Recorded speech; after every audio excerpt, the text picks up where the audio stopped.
Hello students, मैं अजीज़ बोहरा आप सभी का अपना वाला यूट्यूब चैनल में स्वागत करता हूं।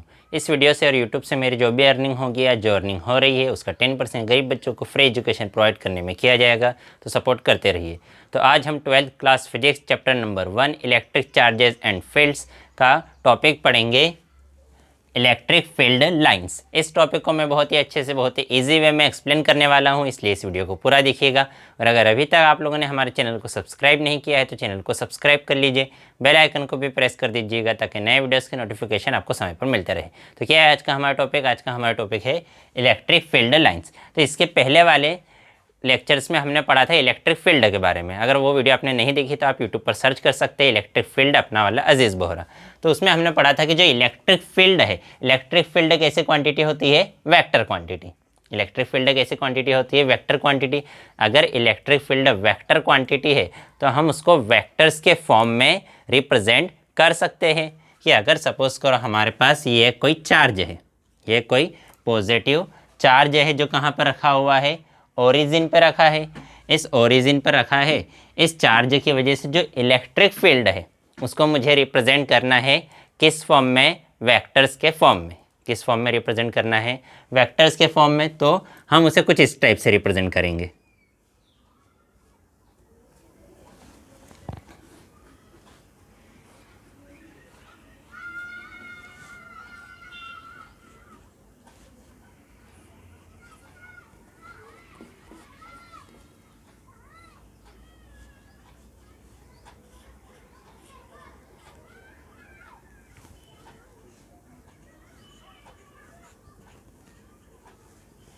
इस टाइप से बहुत सारे सभी डायरेक्शंस में हम उसे रिप्रेजेंट कर सकते हैं। ठीक है, क्या किया हमने? वेक्टर्स की हेल्प से हमने किसको रिप्रेजेंट किया? इलेक्ट्रिक फील्ड को। कि हमारे पास एक चार्ज था तो हमें पता है चार्ज की वजह से इलेक्ट्रिक फील्ड कैसी होती है? नॉर्मली आउटवर्ड, या यूँ कहे रेडियली आउटवर्ड। कि अगर हमारे पास एक पॉजिटिव चार्ज है तो पॉजिटिव चार्ज की वजह से इलेक्ट्रिक फील्ड रेडियली आउटवर्ड होती है। तो इलेक्ट्रिक फील्ड को रिप्रेजेंट करने के लिए हमने वेक्टर्स की हेल्प ली और रेडियली आउटवर्ड हमने वेक्टर्स यहाँ पर बना दिए। ठीक है, अब वेक्टर्स बना दिए। अब देखो यहाँ पर हमने क्या किया है कि ये जो वेक्टर्स है, जैसे जैसे इलेक्ट्रिक फील्ड से दूर जा रहे हैं, ये वेक्टर की लेंथ हम डिक्रीज करते गए। ये वेक्टर बड़ा है, फिर ये छोटा वेक्टर, फिर छोटा, और ये वेक्टर छोटा। तो जैसे जैसे हम इस चार्ज से दूर जा रहे हैं हमने वेक्टर की लेंथ क्या करते गए? छोटे करते गए। तो इसने क्या रिप्रेजेंट किया? एक तो वेक्टर का जो एरो है, वेक्टर के एरो ने इलेक्ट्रिक फील्ड की डायरेक्शन को रिप्रेजेंट किया कि इलेक्ट्रिक फील्ड क्या है?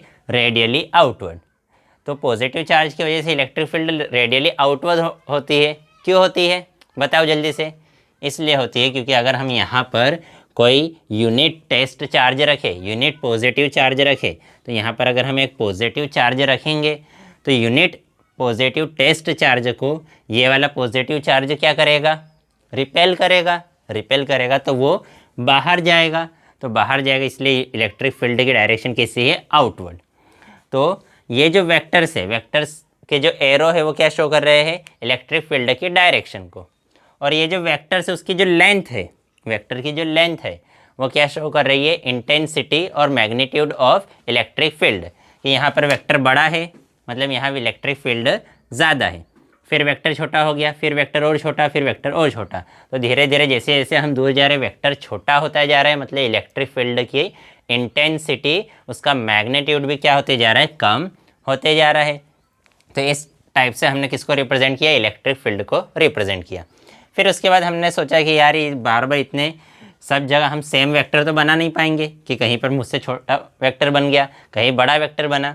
तो हमने क्या किया? हमने इन सभी वेक्टर्स को ज्वाइन कर दिया, कि एक ही डायरेक्शन के वेक्टर्स को ज्वाइन कर दिया। इस डायरेक्शन के सभी वेक्टर्स को ज्वाइन कर दिया, इस डायरेक्शन के ये जो वेक्टर्स है इनको ज्वाइंट्स कर दिया। ठीक है, इन वेक्टर को हमने ज्वाइन कर दिया। तो अगर इन वेक्टर को ज्वाइन कर दे तो कुछ इस टाइप से फिगर बन रहा है हमारा, कि ये पॉजिटिव चार्ज है, ये इस टाइप से बन रहा है क्या फिगर? तो ये इस टाइप से फिगर बना।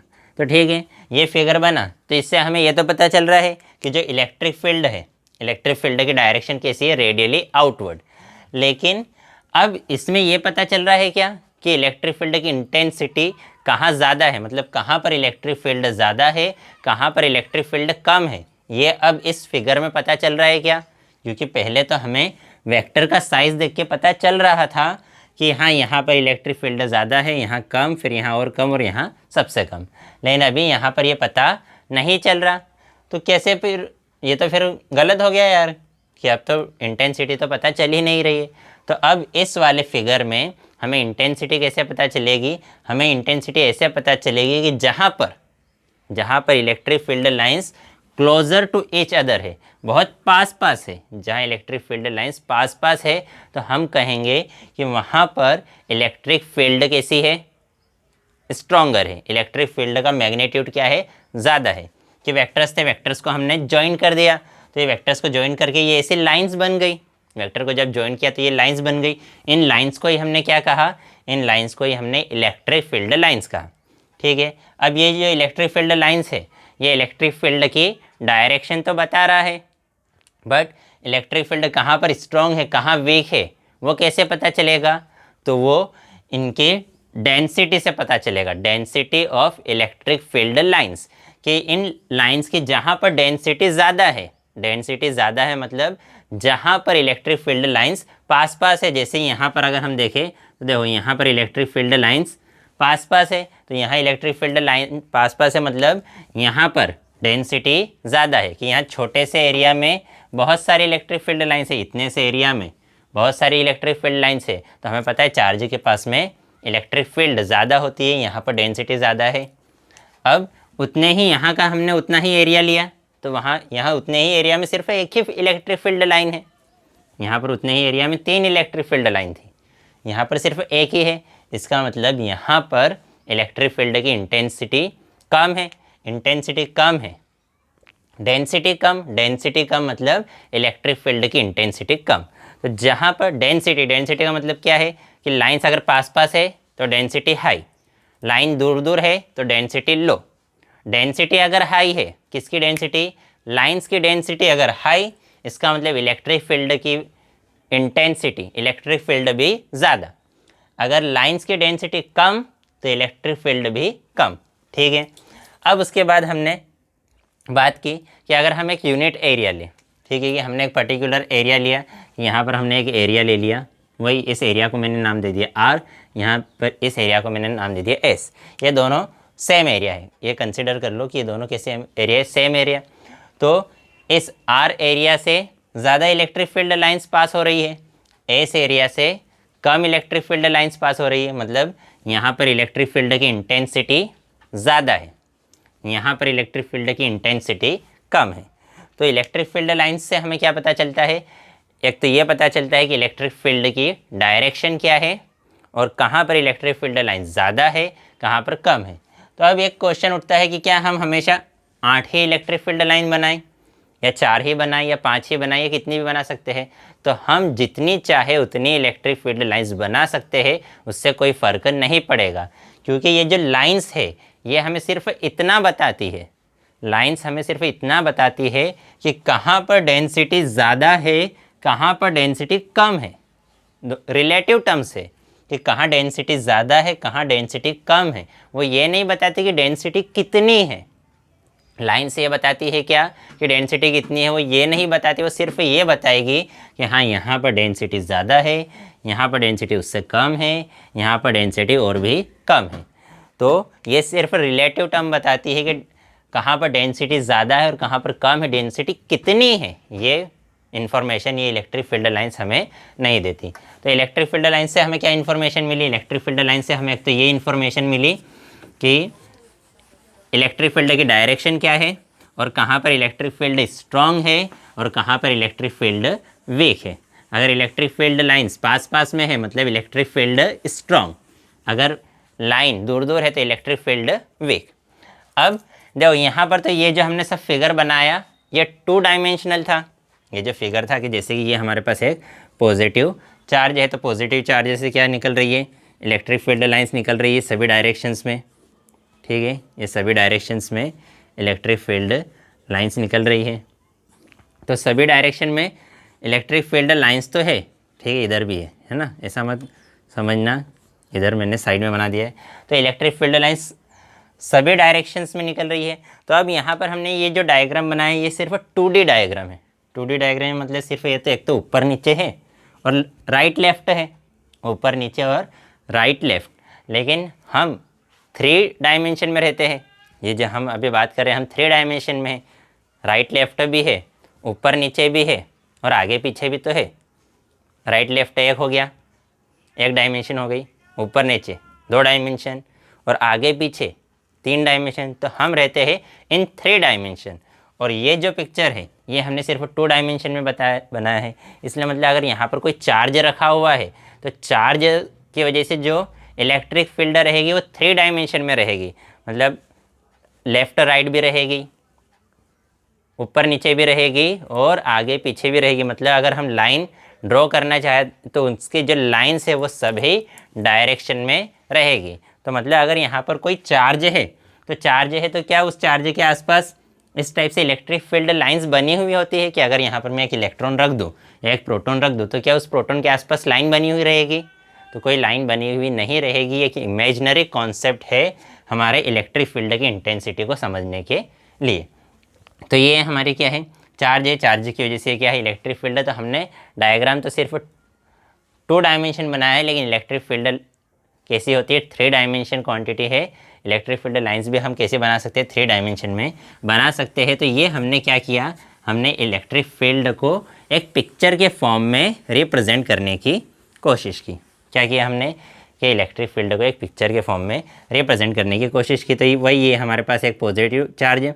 इस पॉजिटिव चार्ज की वजह से क्या है, इस पॉजिटिव चार्ज की वजह से है बहुत सारी इलेक्ट्रिक फील्ड सभी डायरेक्शन में रहेगी। मैंने अभी सिर्फ इस डायरेक्शन में बना दी, सभी इधर इधर इधर सभी डायरेक्शंस में रहेगी।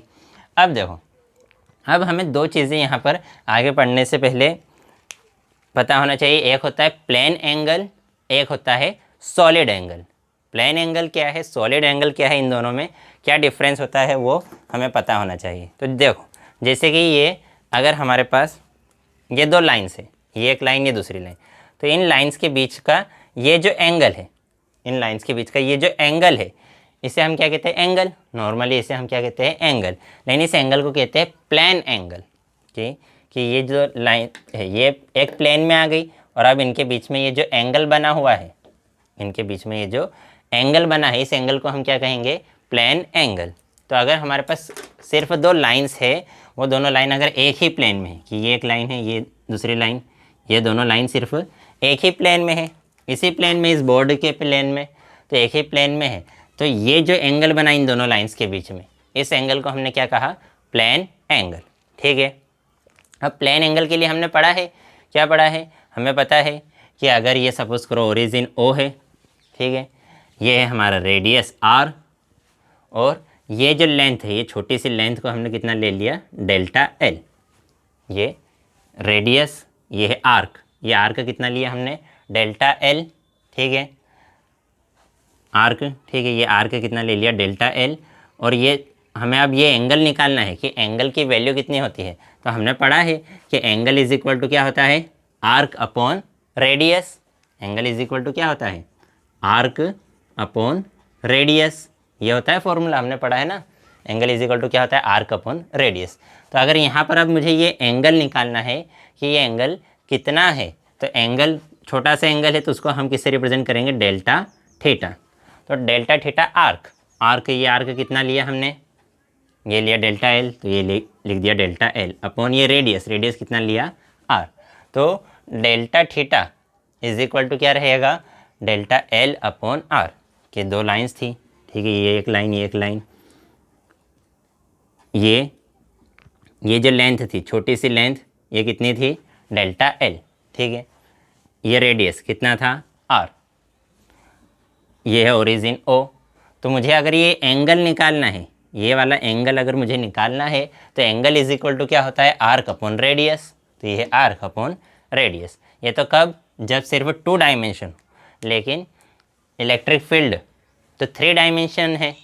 तो इलेक्ट्रिक फील्ड अगर 3 डायमेंशन है तो उसके लिए अगर मुझे निकालना है तो उसके लिए मुझे सॉलिड एंगल निकालना पड़ेगा। अब सॉलिड एंगल क्या चीज़ है, कि जैसे कि ये हमारे पास ये कोण है, ठीक है, ये कोण है, तो ये कोण कैसा है, 3 डायमेंशन है।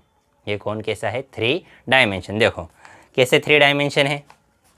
ये लेफ़्ट राइट तो है, ऊपर नीचे भी है। लेफ़्ट राइट एक डायमेंशन हो गई, ऊपर नीचे सेकंड डायमेंशन हो गई। अब ये देखो, ये आगे पीछे भी तो है, ये आगे पीछे भी तो है, ये आगे पीछे भी तो है, तो थर्ड डायमेंशन। तो ये कोन जो है, ये कोन क्या है? 3D है, 3 डायमेंशनल चीज़ है। 3 डायमेंशनल चीज़ में अब यहाँ पर ये जो एंगल बन रहा है, ये जो एंगल बन रहा है, ये एंगल, इस एंगल को हम क्या कहेंगे? Solid angle. इस एंगल को, ये जो एंगल बनेगा, ये जो एंगल बन रहा है, इस एंगल को हम क्या कहेंगे? Solid angle. 3 डायमेंशन में यहाँ पर ये जो एंगल बनेगा, इस एंगल को हमने क्या कहा है? Solid angle. तो जैसे हमें पता है कि 2 डायमेंशन में angle delta theta is equal to क्या होता है? Arc upon radius. इसी टाइप से अगर हम 3 डायमेंशन में एंगल हमें फाइंड आउट करना है, तो वहाँ पर एंगल को हम किससे रिप्रेजेंट करेंगे? डेल्टा ओम से। किससे रिप्रेजेंट करेंगे? Delta ohm. Delta ohm is equal to क्या रहेगा? आर्क। तो यहाँ पर ये लेंथ थी। अब देखो यहाँ पर ये आर्क होना चाहिए। तो ये आर्क, ये लेंथ नहीं है, ये क्या है? पूरा एरिया। कि ये जो मेरा हाथ है, ये अब यहाँ पर ये सिर्फ एक लाइन है क्या? एक लाइन नहीं है, ये पूरा क्या है? एक एरिया है। तो यहाँ पर हमें क्या लेना पड़ेगा? एरिया। उस एरिया को हम किससे रिप्रेजेंट करेंगे? छोटे से एरिया को डेल्टा एस, और वही अपॉन में तो क्या आएगा? रेडियस। ठीक है। तो जैसे कि यहाँ पर अगर मुझे ये एंगल निकालना है, ये वाला एंगल निकालना है, तो वो एंगल क्या रहेगा? कि delta ohm is equal to delta S. Delta S मतलब ये वाला एरिया, ये डेल्टा एस एरिया, और अपॉन ये रेडियस, तो ये अपॉन में ये रेडियस। तो अब delta ohm is equal to आ गया डेल्टा एस अपॉन आर। तो ये फिर से हमारे पास ये ओरिजिन है। ठीक है, ओरिजिन पर रखा हुआ है हमारा पॉजिटिव चार्ज, ओरिजिन ओ है, ओरिजिन पर रखा हुआ है पॉजिटिव चार्ज। अब यहाँ से मैंने क्या किए? यहाँ से मैंने 2 एरिया ले लिए। एक एरिया लिया यहाँ पर, ठीक है, ये एक एरिया लिया यहाँ पर, और एक एरिया लिया यहाँ पर। ठीक है, ये 2 मैंने एरियाज़ ले लिए। देखो, ये वाला एरिया और ये वाला एरिया, दोनों में लाइंस तो सेम है, 1 2 3 4 5 लाइन, 5 इलेक्ट्रिक फील्ड लाइंस यहाँ इस वाले एरिया से भी पास हो रही है, और 5 इलेक्ट्रिक फील्ड लाइन इस वाले एरिया से भी पास हो रही है।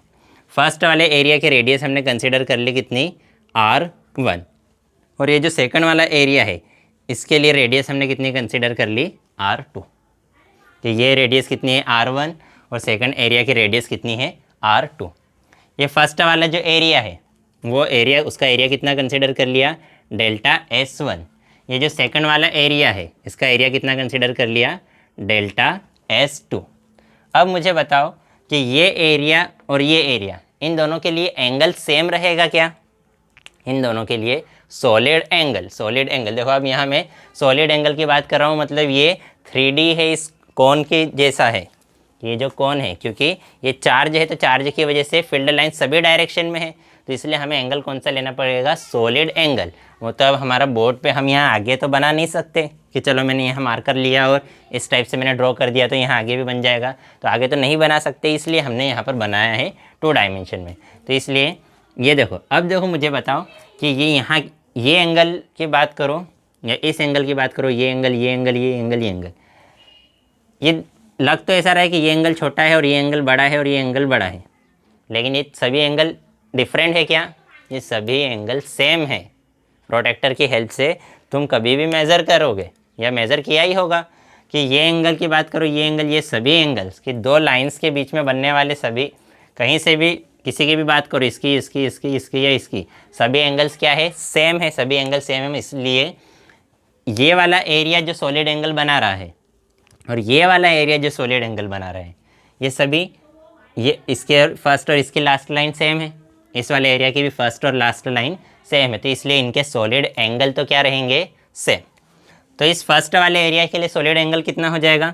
Delta ohm is equal to क्या हो जाएगा? इसका एरिया डेल्टा S1, इसका रेडियस कितना है? R1। इसी टाइप से सेकंड वाले एरिया के लिए सॉलिड एंगल वो भी कितना रहेगा? Delta ohm. डेल्टा ओम फिर से एंगल, एरिया कितना है? डेल्टा S2 अपॉन रेडियस, इसका रेडियस कितना है? R2, तो अपॉन में लिखा R2। ठीक है, ये R1 यहाँ डिवाइड में है, इधर आकर मल्टीप्लाई में आ जाएगा। तो delta ohm R1 is equal to क्या आ गया, डेल्टा S1। ये R2 यहाँ डिवाइड में इधर आकर मल्टीप्लाई में आ जाएगा। तो delta ohm R2 is equal to delta S2। ठीक है, कुछ गलती तो नहीं कर रहे हैं हम। हाँ ठीक है, हाँ देखो अब एक चीज़ रह गई हमारी कि जैसे हमारा 2 डायमेंशन में जो एंगल होता है प्लेन एंगल क्या होता है, delta ohm is equal to delta L upon R। यहाँ पर R का स्क्वायर आ जाएगा, यहाँ क्या रहेगा, R का स्क्वायर। यहाँ R1 का स्क्वायर लगाना पड़ेगा, R2 का स्क्वायर लगाना पड़ेगा, नहीं तो दोनों में फ़र्क क्या रहेगा। तो यहाँ पर स्क्वायर रहता है। सॉलिड एंगल का फॉर्मूला क्या होता है, delta ohm is equal to area upon square of radius. ठीक है, तो यहाँ से हमने फर्स्ट एरिया, इस वाला एरिया, इस एरिया की वैल्यू निकाल ली कि डेल्टा S। इसको हम उल्टा करके भी लिख सकते हैं क्या, कि delta S1 is equal to delta ohm R1 square. इसको इधर लिख दो और इसको इधर लिख दो, लिख सकते हैं क्या। तो delta S2 is equal to delta ohm R2 square. तो डेल्टा S1 की वैल्यू कितनी आई हमारे पास, delta ohm R1 square. Delta S2 की वैल्यू कितनी आई, डेल्टा ओम R2 स्क्वायर।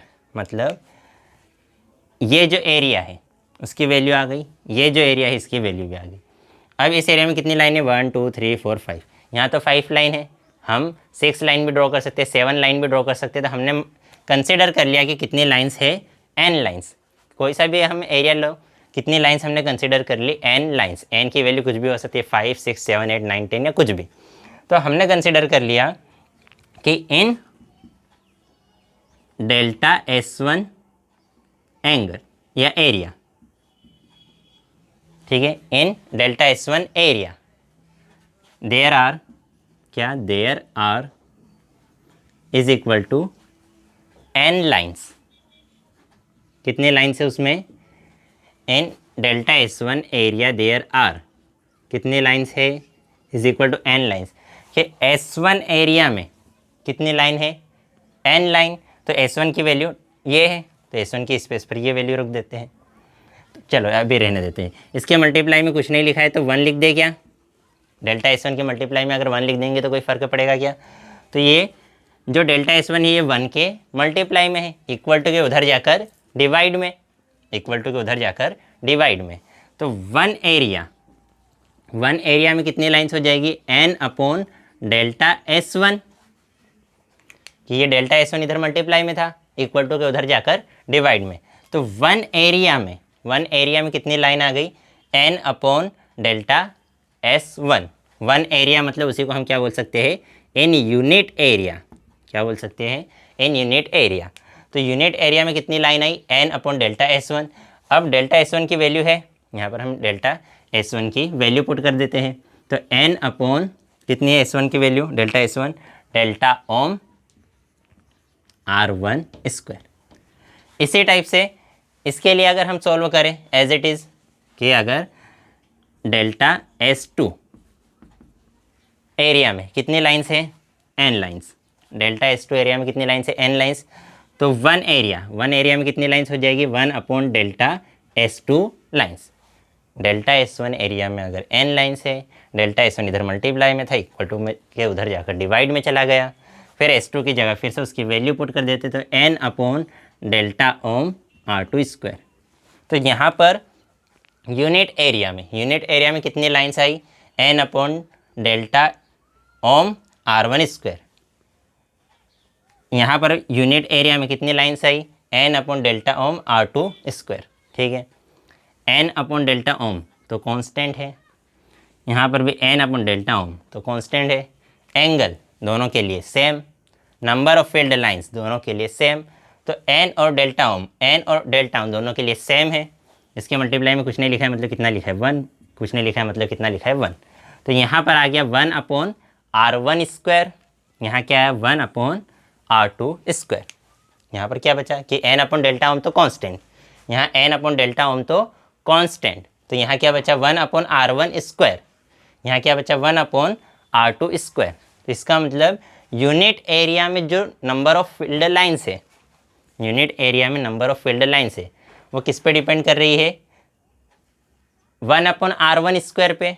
यहाँ पर किस पे डिपेंड कर रही है, 1/r² पे। इससे मतलब हमें ये पता चल रहा है कि जो यूनिट एरिया में फील्ड लाइन्स है वो डिस्टेंस के स्क्वायर के इनवर्सली प्रोपोर्शनल है। ये हमारे पास क्या है, in delta S1 area there are n lines. तो वन एरिया मतलब यूनिट एरिया में इतनी लाइन्स रहेगी, कहाँ पर, इस जगह पर, इस वाले एरिया में, यहाँ पर। इसी टाइप से यहाँ पर मतलब इस वाली जगह पर यूनिट एरिया में इतनी लाइन्स रहेगी। तो n और डेल्टा ओम तो चेंज हो नहीं रहा है, तो फिर चेंज हुआ क्या, चेंज क्या हुआ, r डिस्टेंस, यहाँ से यहाँ तक की डिस्टेंस, यहाँ से यहाँ तक की डिस्टेंस, और डिस्टेंस चेंज हुई मतलब यूनिट एरिया में लाइन भी क्या हो जाएगी, चेंज। तो इसका मतलब जो यूनिट एरिया में नंबर ऑफ फील्ड लाइन्स है या नंबर ऑफ इलेक्ट्रिक फील्ड है, ये इलेक्ट्रिक फील्ड जो है किस पे डिपेंड कर रही है, reciprocal of square of distance, कि जो डिस्टेंस है उसके स्क्वायर की क्या है, इन्वर्सली प्रोपोर्शनल। मतलब जैसे जैसे डिस्टेंस इंक्रीज होगी, जैसे जैसे डिस्टेंस इंक्रीज होगी, इलेक्ट्रिक फील्ड की इंटेंसिटी क्या होती जाएगी, डिक्रीज होती जाएगी। तो ये इलेक्ट्रिक फील्ड को पिक्चर के फॉर्म में शो करने का आइडिया किसके दिमाग में आया था, तो वो एक ही इंसान है जो अभी तक बता रहे सब कि ये कॉन्सेप्ट दिया था फेराडे ने। ठीक है, अब हम बहुत सारी चीज़ें बता सकते हैं इसमें अब हम पढ़ेंगे properties of electric field lines. तो properties of electric field line में क्या होता है, उसमें सबसे पहला हमारा तो कॉन्सेप्ट है कि अगर हमारे पास एक सिंगल चार्ज है, सिंगल पॉजिटिव चार्ज, ठीक है, तो सिंगल पॉजिटिव चार्ज की वजह से जो इलेक्ट्रिक फील्ड लाइंस होती है वो होती है रेडियली आउटवर्ड। कैसी रहेगी, रेडियली आउटवर्ड। क्यों रेडियली आउटवर्ड रहेगी, क्योंकि अगर यहाँ पर हम एक पॉजिटिव टेस्ट चार्ज रखेंगे, पॉजिटिव टेस्ट चार्ज पर फोर्स कहाँ लगेगा, रेडियली आउटवर्ड लगेगा, इसलिए पॉजिटिव चार्ज की वजह से इलेक्ट्रिक फील्ड लाइंस रहेगी रेडियली आउटवर्ड। नेगेटिव अगर चार्ज है तो नेगेटिव चार्ज की वजह से इलेक्ट्रिक फील्ड लाइंस कैसी रहेगी, रेडियली इनवर्ड।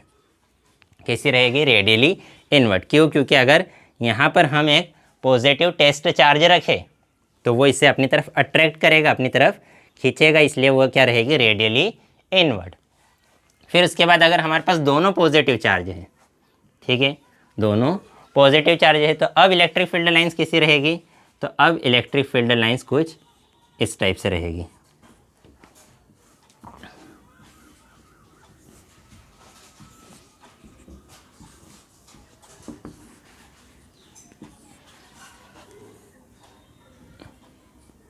इस टाइप से रहेगी। इस टाइप से क्यों रहेगी, देखो इसलिए रहेगी क्योंकि अगर हम यहाँ पर एक पॉजिटिव चार्ज रख रहे हैं, अगर हमने यहाँ पर एक पॉजिटिव टेस्ट चार्ज रखा तो इस पॉजिटिव चार्ज ने तो उससे अपने से दूर किया तो वो इधर जा रहा था, इधर जाना चाह रहा था, लेकिन इतने में इधर एक और दूसरा पॉजिटिव चार्ज आया, उसने भी रिपल किया तो वो ऐसा जाने लग गया। जाना तो ऐसा रहा था, इधर जा रहा था, लेकिन इधर ना जाते हुए इस वाले चार्ज ने भी उसे अपने से रिपल कर दिया तो वो ऐसा चला गया। इसी टाइप से अगर यहाँ इसके लिए बात करें कि यहाँ एक चार्ज रखा तो उससे रिपल होकर इधर जा रहा था, लेकिन इसने भी रिपल कर दिया तो इधर चले गए। तो कुछ इस टाइप से पॉजिटिव, अगर दो हमारे पास पॉजिटिव चार्ज है तो कुछ इस टाइप से हमारी इलेक्ट्रिक फील्ड लाइंस रहेगी। किसकी वजह से, दो पॉजिटिव चार्जेस की वजह से।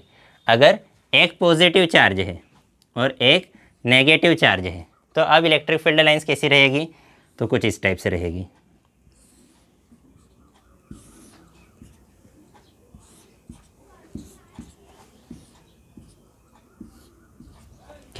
पॉजिटिव चार्ज से बाहर निकलेगी और नेगेटिव चार्ज के अंदर आएगी, कि भाई पॉजिटिव चार्ज से बाहर, नेगेटिव चार्ज से अंदर। तो मतलब यहाँ पर हमने एक पॉजिटिव यूनिट टेस्ट चार्ज रखा तो पॉजिटिव ने उसको रिपल किया, वो जा रहा था इधर जा रहा था, इधर जाना चाहता था, लेकिन इतने में यहाँ पर एक नेगेटिव चार्ज आ गया, उसने उसे अपनी तरफ अट्रैक्ट कर दिया। तो ये डायरेक्शन रहेगी किसकी वजह से, अगर एक पॉजिटिव और एक नेगेटिव चार्ज है। अब देखो, अब यहाँ पर इस पॉइंट पर अगर मुझे इलेक्ट्रिक फील्ड की डायरेक्शन फाइंड आउट करना है, इस पॉइंट पर अगर मुझे इलेक्ट्रिक फील्ड की डायरेक्शन फाइंड आउट करना है, तो इस पॉइंट पर अगर इलेक्ट्रिक फील्ड की डायरेक्शन फाइंड आउट करना है तो इस पॉइंट पर हम क्या ड्रॉ करेंगे, एक टेंजेंट।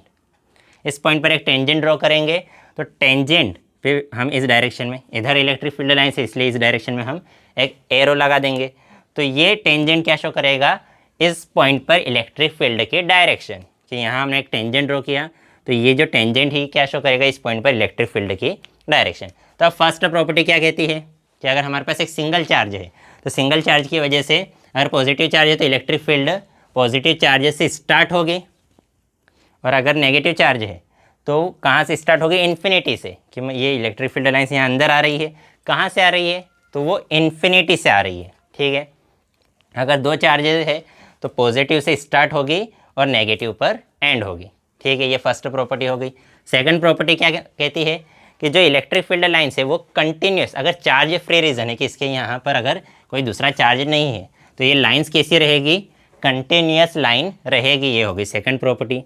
थर्ड प्रॉपर्टी क्या कहती है, थर्ड प्रॉपर्टी कहती है कि कभी भी दो इलेक्ट्रिक फील्ड लाइन्स एक दूसरे को क्रॉस नहीं करेगी। Two electric field lines will never intersect each other. Why, देखो जैसे कि ये एक इलेक्ट्रिक फील्ड लाइन है इस डायरेक्शन में, ये इलेक्ट्रिक फील्ड लाइन है इस डायरेक्शन में। अब अगर ये दो इलेक्ट्रिक फील्ड लाइन्स ने एक दूसरे को क्रॉस कर दिया तो यहाँ पर मैंने एक टेंजेंट ड्रॉ किया, उसने बताया कि इलेक्ट्रिक फील्ड की डायरेक्शन ये है। इस वाली लाइन पर यहाँ पर मैंने एक टेंजेंट ड्रॉ किया तो उसने कहा कि इलेक्ट्रिक फील्ड की डायरेक्शन ये है। तो एक ही पॉइंट के लिए इलेक्ट्रिक फील्ड की दो डायरेक्शंस हो सकती है क्या, एक ही पॉइंट के लिए इलेक्ट्रिक फील्ड की दो डायरेक्शंस नहीं हो सकती, इसलिए इलेक्ट्रिक फील्ड लाइन्स कभी एक दूसरे को इंटरसेक्ट नहीं करेगी। क्योंकि यहाँ पर अगर मैं एक चार्ज रखूँ तो वो इधर भी जाए और इधर भी जाए, ऐसा हो सकता है क्या, नहीं हो सकता। और फोर्थ प्रॉपर्टी क्या कहती है, फोर्थ प्रॉपर्टी ये कहती है कि electric field lines close loop नहीं बनाती। क्लोज लूप नहीं बनाती मतलब देखो इलेक्ट्रिक फील्ड लाइन्स पॉजिटिव से स्टार्ट हो रही है, नेगेटिव पर ख़त्म, पॉजिटिव से स्टार्ट हुई, नेगेटिव पर ख़त्म, वो वापस नेगेटिव से पॉजिटिव की तरफ आ रही है क्या। क्लोज्ड का मतलब है कि यहाँ से चली यहाँ गई और यहाँ से वापस यहाँ आ गई, तो जहाँ से चली थी वहीं पर आ गई, तो उसे हम कहेंगे क्लोज्ड लूप। तो ये क्लोज्ड लूप बना रही है क्या, नहीं, पॉजिटिव से चली नेगेटिव पर ख़त्म, पॉजिटिव से चली नेगेटिव पर ख़त्म, नेगेटिव से वापस पॉजिटिव पर आ रही है क्या, नहीं आ रही, इसलिए हमने कहा कि electric field lines closed loop नहीं बनाती। तो आज की वीडियो में इतना ही। अगर वीडियो पसंद आई हो तो लाइक कीजिएगा, अपने दोस्तों के साथ भी शेयर ज़रूर कर दीजिएगा। अगर पसंद ना आई हो तो डिसलाइक कर दीजिएगा। अगर इस वीडियो से रिलेटेड आपको कोई डाउट हो तो डाउट कमेंट में हमसे पूछ सकते हैं, कोई सजेशन हो तो वो भी कमेंट कर सकते हैं। तो नेक्स्ट वीडियो हम नेक्स्ट टॉपिक पढ़ेंगे। बाय।